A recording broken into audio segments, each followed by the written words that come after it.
क्या कुछ सबसे पहले मैं अपना परिचय बता दूं। मेरा नाम धर्मेंद्र भारद्वाज है। मैं राष्ट्रीय पत्रकार सेवा संघ भारत का राष्ट्रीय अध्यक्ष हूं और अभी ये पिछले लगभग 1.5 महीने से ये प्रकरण चल रहा है और इस प्रकरण में पूरी तरह से शिक्षा विभाग में भ्रष्टाचार व्याप्त है और उस भ्रष्टाचार को उजागर करने के लिए जब पत्रकार बंधु जाते हैं विद्यालय पे और बेसिक शिक्षा अधिकारी से जब बात करते हैं तो बेसिक शिक्षा अधिकारी से जब पूछा जाता है अध्यापकों के बारे में तो अध्यापक बौखलाकर और अनाप शनाप बातें कहना शुरू कर दिए हैं। एक ये नरेंद्र सिंह है और ये रागिनी मिश्रा है। रागिनी मिश्रा कथावाचक हैं, अच्छी बात है कथावाचन, और भगवान राम की स्तुति करना अच्छी बात है, लेकिन भगवान राम ने ऐसा अपने जीवन काल में कभी नहीं किया कि लोगों के साथ, बच्चों के साथ अन्याय करें।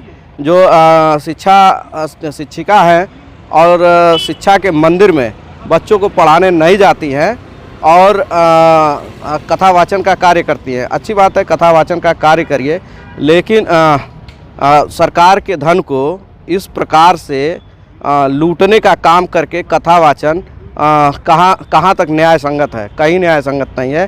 कथावाचन आप कथावाचन करिए, यदि आपको कथावाचन करना है तो सिर्फ कथावाचन करिए, और यदि शिक्षा के मंदिर में शिक्षिका के रूप में रहना है तो सिर्फ शिक्षिका के रूप में रहिए।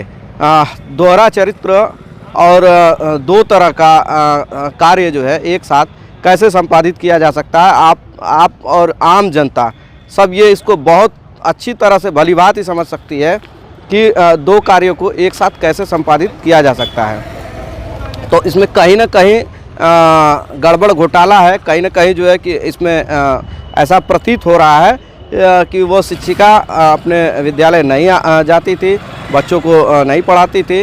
मैंने स्वयं उनका इंटरव्यू लिया था। मैंने अपने इंटरव्यू में उनसे पूछा था कि आपके क्लास में कितने बच्चे हैं, तो वो नहीं बता पाई थी। और उनसे ये भी पूछा गया कि अपने क्लास के किन्हीं 5 बच्चों का नाम बता दीजिए, जिसमें 5 बच्चों के नाम बड़े मुश्किल से 3 बच्चों का नाम उन्होंने बता पाया था। तो अब इससे आप अंदाज़ा लगा सकते हैं कि किस प्रकार से ये शिक्षिका जो है झूठ की बुनियाद पे एक शिक्षिका भी बनी रहना चाह रही हैं और कथावाचिका भी बनी रहना चाह रही हैं। तो ये कहीं ना कहीं गलत है और गलत तरीके से, एक तो जैसे कहा जाता है कि एक तो जो है गलत काम करिए और उसके बाद भी सीना जोड़िए। तो पत्रकारों पे ये मुकदमा जो दर्ज कराने की बात कर रही हैं, तो इसकी मैं पुरजोर भर्त्सना करता हूं और इनके ऊपर जो जिस पत्रकार को ये फर्जी बता रही हैं, सरकार ने उन्हें मान्यता दे रखी है। सरकार ने मान्यता उन्हें दिया है कि आप जो है पत्रकार हैं, और ये कह रही है कि फर्जी है। ये कौन कहने वाली है कि फर्जी है?